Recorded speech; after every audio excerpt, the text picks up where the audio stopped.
খবর শুনছেন আশা news channel থেকে। আজ জানাবো পশ্চিমবঙ্গ ও দেশ ও বিশ্বের বাছাই করা 50টি গুরুত্বপূর্ণ তাজা খবর। চ্যানেলে নতুন হয়ে থাকলে চ্যানেলটিকে অবশ্যই সাবস্ক্রাইব করবেন। খবরের শুরুতেই শিরোনাম। দাদাগিরি ধোপে টিকলো না, শুভাশিসদের সমস্ত বাধা বিপত্তি উড়িয়ে মমতা কালীঘাটের ডেরায় ঢুকে পড়ল সিআইডি। রাজ্য রাজনীতিতে শুরু তুমুল চাঞ্চল্য। মমতার ঘরে ফেরা জল্পনায় বড়সড় রাজনৈতিক মোড়। আমাদের কাছে ওয়াশিং মেশিন নেই করা বার্তা দিয়ে শর্ত চাপালো প্রদেশ কংগ্রেস। শুরু নতুন বিতর্ক। বাংলার রাজনীতিতে বিদ্রোহ বিতর্কে মুখ খুললেন দেব। সমস্ত জল্পনার অবসান ঘটিয়ে স্পষ্ট জানালেন, নতুন তৃণমূলে যাচ্ছে না, বাড়ল রাজনৈতিক উত্তেজনা। টানা জেরা বয়ানে একের পর এক অসঙ্গতি ও বিস্ফোরক অভিযোগ। ফ্ল্যাট থেকে তুলে নিয়ে গিয়ে গ্রেপ্তার করা হলো 2026-এ টিএমসি প্রার্থী সব্যসাচী দত্তকে। তৃণমূলে বিদ্রোহের জল্পনার মাঝে করা হুঁশিয়ারি কীর্তি আজাদের। দম থাকলে বিজেপির টিকিটে লড়ুন, চ্যালেঞ্জ ছুড়ে দিলেন বিদ্রোহীদের উদ্দেশ্যে। নন্দীগ্রামে ভয়াবহ হামলার অভিযোগ। মুসলিম হয়ে বিজেপি কর্মী বলে সংখ্যালঘু পরিবারকে আক্রমণ। ধারালো অস্ত্রের কোপে আশঙ্কাজনক 3 জন। কালীঘাটে তৃণমূলে দলীয় অফিস ও অভিষেক বন্দ্যোপাধ্যায়ের অফিসে সিআইডির বড় তল্লাশি অভিযান। গুরুত্বপূর্ণ নথি ও ফাইল উদ্ধারের জল্পনায় তোলপাড় রাজনৈতিক মহল। মমতা বন্দ্যোপাধ্যায়ের বাড়ি সংলগ্ন তৃণমূল অফিসে টানা 2 ঘন্টা সিআইডি তল্লাশি। কি পাওয়া গেল? দলীয় নেতাদের দাবি ঘিরে বাড়ছে রহস্য। কোটি টাকা তোলাবাজির অভিযোগে গ্রেপ্তার সব্যসাচী দত্ত। আদালতে তোলার সময় ক্ষোভে ফেটে পড়লেন জনতা। ডিম গোবর নিক্ষেপে উত্তপ্ত পরিস্থিতি। মমতার বাড়ির সামনে সিআইডি আধিকারিকদের ঘিরে তীব্র বাতানুবাদ। তৃণমূল নেতা শুভাশিসের সঙ্গে বচসা উত্থাল এলাকা। তৃণমূল ভাঙার জল্পনার মাঝে বিস্ফোরক কাকুলি ঘোষ দস্তিদার। দৃপ্ত কণ্ঠে বললেন, মেরা সার কাটেগা লেকিন ঝুঁকিগা নেহি। রাজনৈতিক মহলে তুমুল আলোচনা। পরিস্থিতি কি সত্যি বেগতিক? আসবাবপত্র সরানোর খবর ঘিরে জোর জল্পনা। এই বাড়ি ছাড়তে হতে পারে মমতাকে। তৃণমূলে বড়সড় ভাঙনের গুঞ্জন আরো জোরালো। অভিষেক ঘনিষ্ঠ সায়নী কি সত্যি বিজেপিতে যোগ দিতে চলেছেন? রাজনৈতিক মহলে তীব্র জল্পনা। প্রায় 30 জন অফিসারকে সঙ্গে নিয়ে হরিষ্টার টেডি স্ট্রিটে সিআইডির বড় অভিযান। তৃণমূলের পার্টি অফিসে তল্লাশি ঘিরে তুঙ্গে উত্তেজনা। মহুয়া মৈত্রকে কড়া ভাষায় আক্রমণ কাকুলির। বললেন, তিনি তখনও রাজনীতিবিদ ছিলেন না, এখনও নন। মন্তব্য ঘিরে নতুন রাজনৈতিক বিতর্ক। কালীঘাটে মহানাটক। প্রাক্তন মুখ্যমন্ত্রী মমতার বাড়িতে ঢোকার মুখে সিআইডিকে বাধা। গেট আটকে তুমুল উত্তেজনা, রাজনৈতিক বিতর্ক। এলপিজি গ্রাহকদের জন্য বড় ধাক্কা কি নাকি স্বস্তি? বদলে গেল সিলিন্ডার ভর্তুকির নিয়ম। বছরে কতগুলি সিলিন্ডারে মিলবে সরকারি সুবিধে। দীঘার জগন্নাথ মন্দিরে বড় প্রশাসনিক পদক্ষেপ। শুভেন্দু সরকারের সিদ্ধান্ত ঘিরে জোর চর্চা রাজ্য জুড়ে। ভয়াবহ ভূমিকম্পে ব্যাপক ধ্বংসযজ্ঞ। বাড়ি চাপা পড়ে বহু আহত। মৃত্যু মিছিলের আশঙ্কা। ঘর ছাড়া প্রায় 20,000 মানুষ। নিজের জন্মদিন পালনের জন্য জোর করে টাকা তুলত জাহাঙ্গীর খান। ফল তার বেতাজ বাদশাহ অত্যাচারে হাড়হিম করার বর্ণনা প্রকাশ্যে। কাঁচাতার পেরিয়ে কোটিপতি। তৃণমূলের আশীর্বাদে বাংলাদেশি দম্পতির কোটি টাকার কেলেঙ্কারি ফাঁস। চাঞ্চল্য হাওড়ায়। খান স্যারের গ্রেপ্তারি নিয়ে বড় রায় আদালতের সামনে এলো। জনপ্রিয় শিক্ষকের বিপুল সম্পত্তির হিসেব। 4 বছর পর ফের বাংলায় চালু হচ্ছে 100 দিনের কাজ। কোদাল হাতে মাঠে নেমে কর্মীদের বার্তা দিলেন মন্ত্রী দিলীপ। একটা কম্বল চাইলেও দিতেন না। তৃণমূলের প্রাক্তন বিধায়কের বাড়িতে পুলিশ অভিযানে উদ্ধার হওয়া জিনিস দেখে চমকে গেল সবাই। বাংলার বাড়ি প্রকল্পে ভয়ঙ্কর দুর্নীতির অভিযোগ। এসআইআরে বাদ পড়লে মিলবে কি সুবিধে? মুখ্যমন্ত্রীর বড় ঘোষণা ঘিরে জল্পনা। দিদি বদলে গিয়েছিলেন। মমতার সঙ্গ ছেড়ে বিস্ফোরক মন্তব্য। সেলিব্রিটি তৃণমূল সাংসদের। শুরু রাজনৈতিক ঝড়। সরকার গঠনের মাস ঘুরতেই বড় সিদ্ধান্ত। হুমায়ুন সহ 18 নেতার কেন্দ্রীয় নিরাপত্তা হঠাৎ বাতিল। বাড়ছে জল্পনা। বকেয়া ডিএনএ ফের বিস্ফোরক হুঁশিয়ারি। মুখ্যমন্ত্রী আশ্বাস দিয়েছেন, এবার দ্রুত টাকা দিন। আন্দোলনকারীদের কড়া বার্তা। দিল্লিতে বড় ধাক্কা তৃণমূলের। হাতছাড়া হলো রাজেন্দ্র প্রসাদ রোডের দলীয় কার্যালয়। রাজনৈতিক মহলে তীব্র চর্চা। সরকারি কর্মীদের বদলিতে বড় সিদ্ধান্ত। নতুন নির্দেশিকা জারি নবান্নের। বদলে যেতে পারে বহু কর্মীর ভবিষ্যৎ। ভবনে অভিষেককে হাজিরার নোটিশ। বিকেল 5টায় ঢাকা নিয়ে কি বললেন তিনি? বাড়ছে রাজনৈতিক উত্তেজনা। বকেয়া ডিএর পাশাপাশি আরো বড় দাবি। বাজেটের আগে স্বাস্থ্য প্রকল্প নিয়ে সরব শিক্ষক সংগঠন। ক্ষমতা হারিয়ে অহংকার কমেনি। সাহস থাকলে প্রতীক ছাড়া ভোটে লড়ুন। বিদ্রোহীদের করা চ্যালেঞ্জ কল্যাণ কীর্তি। মেসি কাণ্ডে বড় মোড়। জামিনের আবেদন প্রত্যাহার অরূপ বিশ্বাসের। এবার কি হাইকোর্টে চলছে বড় আইনি পদক্ষেপ? শুভেন্দুর সঙ্গে 40 মিনিটের গোপন বৈঠক। কাকুলি দেবজুনদের সঙ্গে ভেতরে গিয়ে আলোচনা হয়েছিল। বিস্ফোরক দাবি সুখেন্দু শেখরে। এরপর দেখে নেব বিস্তারিত খবর। সব্যসাচী দত্ত গ্রেপ্তার। তোলাবাজি, ভয় দেখিয়ে টাকা আদায় ও খুনের হুমকির অভিযোগে চাঞ্চল্য। পশ্চিমবঙ্গের রাজনৈতিক মহলে তীব্র আলোড়ন সৃষ্টি করে গভীর রাতে গ্রেপ্তার করা হয়েছে তৃণমূলের প্রভাবশালী নেতা বিধাননগরের প্রাক্তন মেয়র সব্যসাচী দত্তকে। অভিযোগ, এক ব্যবসায়ীর কাছ থেকে বিপুল পরিমাণ টাকা আদায়ের জন্য দীর্ঘদিন ধরে চাপ দিচ্ছিলেন। টাকা না দিলে ভয় দেখানো, হুমকি দেওয়া এবং গুরুতর পরিণতির আশঙ্কা দেখানোর অভিযোগও সামনে এসেছে। অভিযোগকারীর দাবি অনুযায়ী কয়েক মাস ধরে বিভিন্ন সময় তার কাছে মোটা অঙ্কের টাকা দাবি করা হয়। অভিযোগে বলা হয়েছিল, টাকা না দিলে ব্যবসা বন্ধ করে দেওয়া, বিভিন্ন প্রশাসনিক সমস্যায় ফেলে দেওয়া, এমনকি প্রাণনাশের হুমকিও দেওয়া হয়েছিল। এই অভিযোগের ভিত্তিতে পুলিশ তদন্ত শুরু করে এবং একাধিক ব্যক্তির নথিপত্রের বয়ান সংগ্রহ করে। তদন্তের অংশ হিসেবে সোমবার গভীর রাতে পুলিশ রাজারহাট এলাকায় তার বাসভবনে পৌঁছায়। দীর্ঘ সময় জিজ্ঞাসাবাদ করার পর তাকে আটক করা হয়। পরে বিধাননগর উত্তর থানায় নিয়ে গিয়ে আনুষ্ঠানিকভাবে গ্রেপ্তার দেখানো হয়। পুলিশ সূত্রে দাবি, জিজ্ঞাসাবাদের সময় তার বক্তব্যে একাধিক অসঙ্গতি ধরা পড়েছে, যা তদন্তকারীদের সন্দেহ আরও বাড়িয়েছে। এই ঘটনায় রাজনৈতিক মহলে শুরু হয়েছে তুমুল বিতর্ক। বিরোধী দলগুলি দাবি করেছে যে দীর্ঘদিন ধরে তোলাবাজি দুর্নীতির অভিযোগ উঠলেও এবার তা আইনি পর্যায়ে পৌঁছেছে। অন্যদিকে তৃণমূলের একাংশের দাবি, তদন্ত সম্পূর্ণ হওয়ার আগে রাজনৈতিকভাবে বিষয়টিকে বড় করে দেখানো হচ্ছে। গ্রেপ্তারের খবর প্রকাশ্যে আসতেই আদালত চত্বরে উত্তেজনা ছড়িয়ে পড়ে। বিভিন্ন সংবাদ মাধ্যমের প্রতিবেদনে দাবি করা হয়েছে, আদালতে তোলার সময় বিক্ষুব্ধ কিছু মানুষ তার বিরুদ্ধে স্লোগান দেন এবং ক্ষোভ প্রকাশ করে। ঘটনাস্থলে অতিরিক্ত পুলিশ মোতায়েন করা হয় যাতে আইন শৃঙ্খলা পরিস্থিতির অবনতি না ঘটে। পুলিশ সূত্রে জানা গিয়েছে, তদন্তকারীরা এখন অভিযোগে উল্লিখিত আর্থিক লেনদেন, ফোন কলের রেকর্ড, ব্যাংক সংক্রান্ত তথ্য এবং অন্যান্য প্রমাণ খতিয়ে দেখছেন। অভিযোগে উল্লিখিত টাকার অঙ্ক, হুমকির প্রকৃতি এবং সম্ভাব্য সহযোগীদের ভূমিকাও তদন্তের আওতায় রয়েছে। রাজনৈতিক বিশ্লেষকদের মতে, রাজ্যের রাজনৈতিক পরিস্থিতির মধ্যে গ্রেপ্তারের অত্যন্ত গুরুত্বপূর্ণ ঘটনা হিসেবে দেখা হচ্ছে। কারণ সব্যসাচী দীর্ঘদিন ধরে রাজ্যের পরিচিত রাজনৈতিক মুখ এবং তার বিরুদ্ধে ওঠা অভিযোগ স্বাভাবিকভাবে রাজনৈতিক মহলে বড় প্রভাব ফেলতে পারে। ফলতার পুষ্পা জাহাঙ্গীরকে আদালতে পেশ, পাশে দাঁড়ালেন না কোন আইনজীবী। কি ঘটল? দক্ষিণ 24 পরগনার ফলতার বহুল আলোচিত রাজনৈতিক মুখ জাহাঙ্গীর খানকে গ্রেপ্তারের পর ডায়মন্ড হারবার আদালতে পেশ করা হলে এক নাটকীয় পরিস্থিতির সৃষ্টি। বিভিন্ন সংবাদ মাধ্যম ও সোশ্যাল মিডিয়ায় প্রকাশিত তথ্য অনুযায়ী আদালতে তার পক্ষে সওয়াল করতে স্থানীয় কোনো আইনজীবী এগিয়ে আসেনি বলে দাবি করা হয়েছে। জাহাঙ্গীর খান দীর্ঘদিন ধরে ফলতা অঞ্চলের অত্যন্ত প্রভাবশালী রাজনৈতিক ব্যক্তিত্ব পরিচিত ছিলেন। একসময় তাকে ঘিরে এলাকায় ব্যাপক প্রভাব ও দাপটের অভিযোগ উঠেছিল।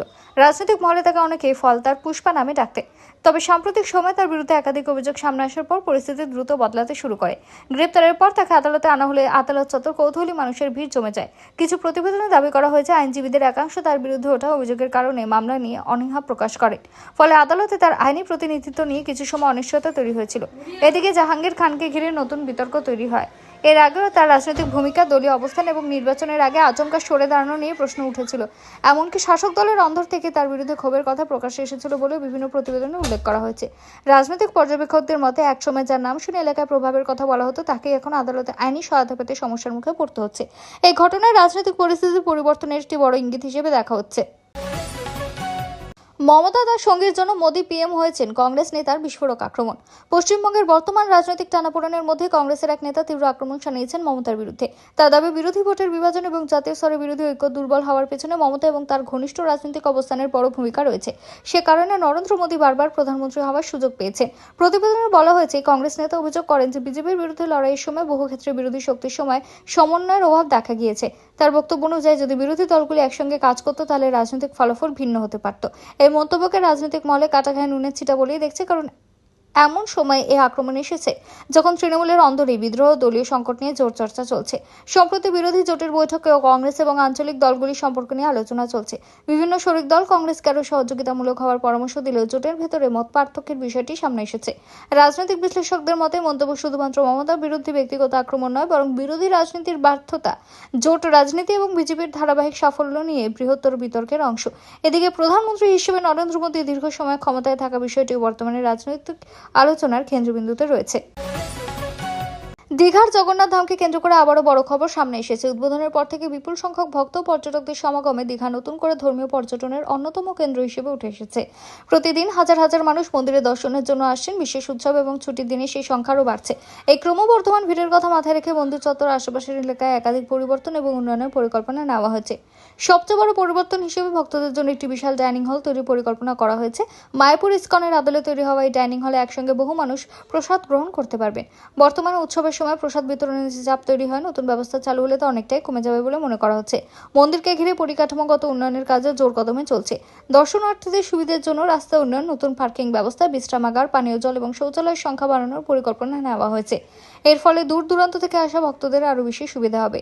নিরাপত্তা ব্যবস্থাকে নতুনভাবে সাজানো হচ্ছে। অতিরিক্ত সিসিটিভি ক্যামেরা, আধুনিক নজরদারি ব্যবস্থা, বাড়তি নিরাপত্তা রক্ষী এবং জরুরি ব্যবস্থা মোকাবিলার জন্য বিশেষ প্রস্তুতি নেওয়া হয়েছে। বিশেষ করে রথযাত্রা এবং বড় উৎসবগুলিতে যাতে কোনো সমস্যা না হয় সেদিকে নজর দেওয়া হচ্ছে। ভিড় নিয়ন্ত্রণের ক্ষেত্রেও নতুন পরিকল্পনা করা হয়েছে। দর্শনার্থীদের প্রবেশ ও বেরোনোর জন্য আলাদা ব্যবস্থা, ব্যারিকেড, নির্দিষ্ট সারিবদ্ধ দর্শন ব্যবস্থা এবং আধুনিক মনিটরিং সিস্টেম চালুর পরিকল্পনা রয়েছে। এর ফলে দর্শনার্থীদের দীর্ঘক্ষণ অপেক্ষা করতে হবে না এবং মন্দির চত্বরে শৃঙ্খলা বজায় রাখা সম্ভব হবে। জগন্নাথ ধামে আরও বেশি ধর্মীয় অনুষ্ঠান আয়োজনের পরিকল্পনা রয়েছে। নিয়মিত পুজো আরতির পাশাপাশি বিশেষ পুষ্পাভিষেক, ভক্তিমূলক অনুষ্ঠান এবং বিভিন্ন ধর্মীয় উৎসবকে ঘিরে আরও বড় পরিসরে উদযাপন করা হতে পারে। এর ফলে সারা বছরই ভক্তদের ভিড় বজায় থাকবে বলে আশা করা হচ্ছে। মন্দিরকে কেন্দ্র করে দীঘার অর্থনীতিতেও বড় পরিবর্তন এসেছে। হোটেল, রেস্তোরাঁ, পরিবহন এবং স্থানীয় ব্যবসায়ীরা ইতিমধ্যে সুফল পেতে শুরু করেছে। পর্যটকদের সংখ্যা বেড়ে যাওয়ায় স্থানীয় ব্যবসা বাণিজ্য অনেকটা চাঙ্গা হয়েছে। আসন্ন রথযাত্রাকে সামনে রেখে ইতিমধ্যে বিশেষ প্রস্তুতি শুরু হয়েছে। মন্দির চত্বর সাজানো, রথ প্রস্তুত করা, নিরাপত্তা বাড়ানো এবং দর্শনার্থীদের সুবিধা অতিরিক্ত ব্যবস্থা গ্রহণের কাজ চলছে। প্রশাসনের লক্ষ্য রথযাত্রার সময় লক্ষাধিক ভক্তের সমাগম হলেও যাতে কোনো ধরনের বিশৃঙ্খলা না হয়। সব মিলিয়ে দীঘার জগন্নাথ ধামকে আরও বড় ধর্মীয় পর্যটন কেন্দ্র হিসেবে গড়ে তোলার জন্য একাধিক পদক্ষেপ করা হচ্ছে। আগামী দিনে সেখানে গেলে দর্শনার্থীরা আরও উন্নত পরিষেবা, আধুনিক পরিকাঠামো, সুশৃঙ্খল দর্শন ব্যবস্থা এবং নতুন নতুন সুবিধা দেখতে পাবেন। এর ফলে দীঘা শুধু সমুদ্র সৈকতের জন্যই নয়, ধর্মীয় পর্যটনের ক্ষেত্রেও দেশের অন্যতম গুরুত্বপূর্ণ গন্তব্য হয়ে উঠতে পারে। মমতার বাড়িতে সিআইডি পৌঁছানো নিয়ে বিস্ফোরক কুণাল, কি বললেন তৃণমূল নেতা? কালীঘাটে মমতার বাড়ি ও সংলগ্ন দলীয় কার্যালয়ে সিআইডি পৌঁছানোকে কেন্দ্র করে নতুন রাজনৈতিক বিতর্ক শুরু হয়েছে। এই ঘটনায় তীব্র প্রতিক্রিয়া দিয়েছেন তৃণমূল নেতা কুণাল ঘোষ। তিনি দাবি করেছেন, যখন মমতা দিল্লিতে রয়েছেন তখন তার বাড়ি দলীয় কার্যালয়কে ঘিরে এই ধরনের পদক্ষেপ দুর্ভাগ্যজনক এবং প্রতিহিংসার রাজনীতির উদাহরণ। কুণালের বক্তব্য অনুযায়ী তদন্ত সংস্থার কাজ করার অধিকার থাকলেও রাজনৈতিক উদ্দেশ্যে কোনো পদক্ষেপ করা ঠিক নয়।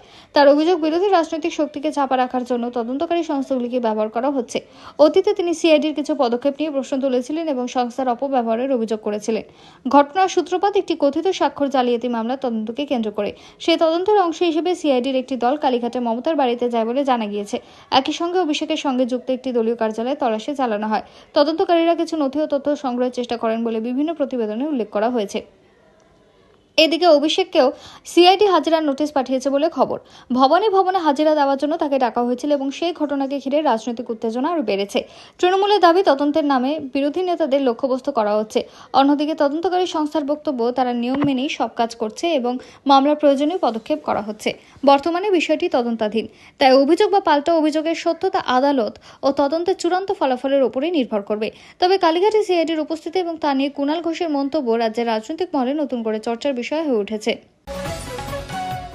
ডান হাতেও কামাতেন বাঁ হাতেও, তৃণমূলের বড় নেতার নামে সার্থকতা খুঁজে পেলেন মন্ত্রী ষাট দত্ত। কে সেই নেতা জানেন? একটি রাজনৈতিক কর্মসূচি বা জনসভায় তৃণমূলের এক বড় নেতাকে ঘিরে মন্ত্রী ষাট দত্ত কটাক্ষ করে বলেন, দাবি করা হয়েছে তার বক্তব্য নেতার কাজের ধরনে ইঙ্গিতপূর্ণ মন্তব্য উঠে আসে, যা ঘিরে রাজনৈতিক মহলে নতুন বিতর্ক তৈরি হয়েছে। মন্ত্রী মন্তব্য করতে গিয়ে বলেন, ডান হাতেও কামাতেন বাঁ হাতেও। এই কথার মাধ্যমে তিনি বোঝাতে চান যে ওই নেতা খুবই দক্ষভাবে বা দ্বিমুখীভাবে কাজ সামলাতেন বলে অনেকে ব্যাখ্যা করছেন। তবে এই মন্তব্যকে কেন্দ্র করে এখন রাজনৈতিক চাপানুতো শুরু হয়েছে। বিরোধী শিবিরের দাবি, এই মন্তব্য আসলে দুর্নীতি বা অনিয়মের ইঙ্গিত দেয়। অন্যদিকে তৃণমূলের পক্ষ থেকে বিষয়ে এখনো স্পষ্ট কোনো সরকারি প্রতিক্রিয়া দেওয়া হয়নি। এই মন্তব্য ঘিরে সোশ্যাল মিডিয়াতেও ব্যাপক আলোচনা শুরু হয়েছে। অনেকে এটিকে রাজনৈতিক কটাক্ষ হিসেবে দেখছেন, আবার নতুন বলছেন পুরো বক্তব্য না জেনে মন্তব্য করা ঠিক নয়। শিরোনামে যে বড় নেতা কথা বলা হয়েছে তা নিয়ে বিভিন্ন জল্পনা চলছে, তবে নির্দিষ্টভাবে কার কথা বলা হয়েছে তা এখনও নিশ্চিতভাবে প্রকাশিত হয়নি। টিএমসি পার্টি অফিস নিয়ে বিস্ফোরক খবর, আস্থাভাজন বিদ্রোহী প্রার্থীকে ঘিরে নতুন রাজনৈতিক টানাপোড়েন। তৃণমূল কংগ্রেসের একবার অন্দরে অশান্তি বিদ্রোহের ছবি সামনে এসেছে। দলীয় সূত্র এবং একাধিক প্রতিবেদনের দাবি অনুযায়ী বিদ্রোহী নেতা পার্থপ্রতিম রায়কে ঘিরে নতুন বিতর্ক তৈরি হয়েছে। অভিযোগ, তিনি নিজের রাজনৈতিক অবস্থান বদল এবং বিদ্রোহী ভূমিকার কারণে দলের ভেতরে এক প্রকার কোণঠাসা। প্রতিবেদন অনুযায়ী পার্থ প্রাথমিকভাবে দলের আস্থাভোজন নেতা হিসেবেই পরিচিত ছিলেন, কিন্তু পরবর্তীতে দলের সিদ্ধান্ত ও শীর্ষ নেতৃত্বে অবস্থানের সঙ্গে তার মতবিরোধ তৈরি হয়। সে মতবিরোধী এখন প্রকাশ্যে বিদ্রোহের রূপ নিয়েছে বলে দাবি করা হচ্ছে। সূত্রের খবর অনুযায়ী পার্থ নিজে তার রাজনৈতিক অবস্থান ও ভবিষ্যৎ নিয়ে দ্বিধায় আছেন এবং সেই কারণে তিনি পুরনো অবস্থান বা ঘরবাড়ি ভিত্তি ফিরে পাওয়ার দাবি তুলতে পারেন, এমনটাই বিভিন্ন মহলে জল্পনা চলছে। যদি এই বিষয়ে দলীয়ভাবে কোনো আনুষ্ঠানিক স্বীকৃতি বা মন্তব্য প্রকাশিত হয়নি। এদিকে দিল্লিতে তৃণমূলের অভ্যন্তরীণ পরিস্থিতি নিয়ে চাপা উত্তেজনা চলছে। একাধিক বিদ্রোহ সাংসদ এবং নেতার অবস্থান বদল, বৈঠক এবং দলীয় টানাপোড়েনের কারণে নেতৃত্ব কিছুটা অস্বস্তিতে রয়েছে বলে রাজনৈতিক মহলের বিশ্লেষণ। দলীয় নেতৃত্বের একাংশের দাবি, এটি কোনো সংগঠনগত সমস্যা নয়, বরং ব্যক্তিগত অসন্তোষ এবং রাজনৈতিক কৌশলের অংশ। অন্যদিকে বিরোধীরা বলছে, তৃণমূলের ভেতরে ধারাবাহিক ভাঙন এবং নেতৃত্ব সংকট স্পষ্ট হচ্ছে। তবে পুরো বিষয়টি এখনও রাজনৈতিক জল্পনার প্রাথমিক প্রতিবেদন পর্যায়ে রয়েছে। আনুষ্ঠানিকভাবে চূড়ান্ত কোনো সিদ্ধান্ত বা দলীয় ঘোষণা না আসা পর্যন্ত বিষয়টি নিয়ে নিশ্চিত মন্তব্য করা যাচ্ছে না।